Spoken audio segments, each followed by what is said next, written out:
This quarter I took a small class on drawing, and I really enjoyed it, so I guess this is the beginning of somewhat of a visual portfolio. This is a lot of geometry which I drew, and cylinders and cones and stuff. I would say my interest really isn't to be a professional artist, but I really appreciate just learning more about the art form and earning a greater appreciation of art.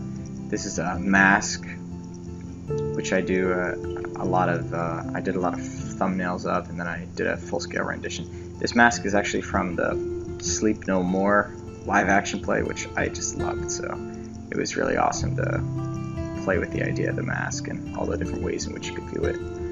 Here I just grabbed the mask for the video so you can see it.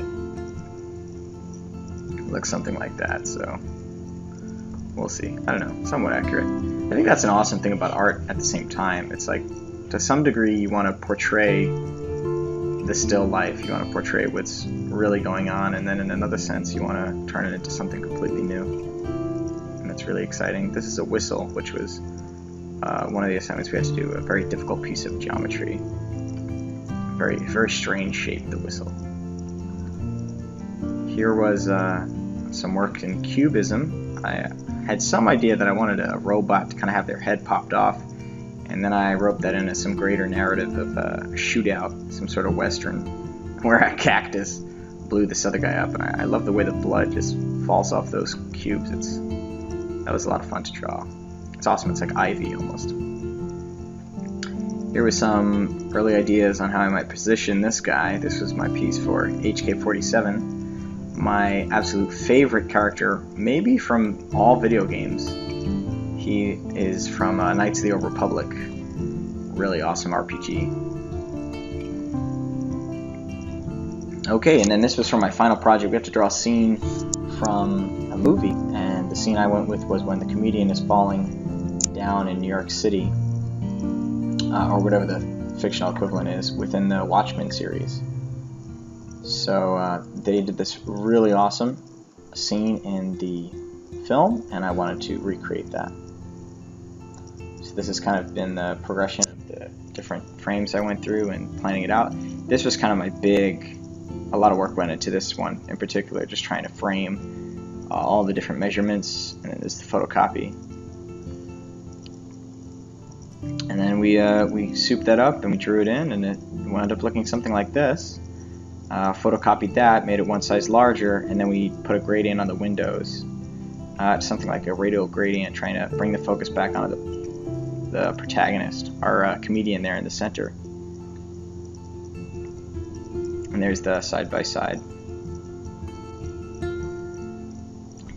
And now, going into GIMP, this is my work in adding the digital component. I'm adding a radial gradient here, so that from all sides it kind of looks like the darkness is enveloping him. I added I really wanted to get kind of like the opposite of a gradient, where it looked like, well, it's still a gradient, but I wanted white light to come from the lights behind him, kind of how it is in the film, but I wasn't able to get that. Eventually I settled upon a sort of red or rose tint coming from the lights, and I feel like that captured the desired effect well enough.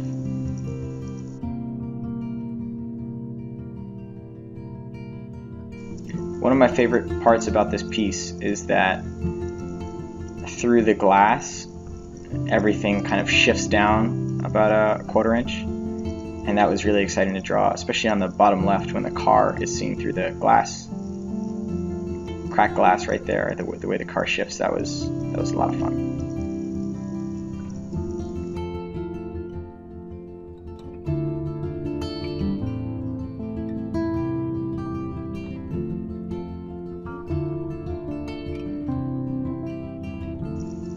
And concluding, here I pull up the original, and we have a bit of a side-by-side. So counterclockwise, we have the first drawing I did with the Watchmen symbol.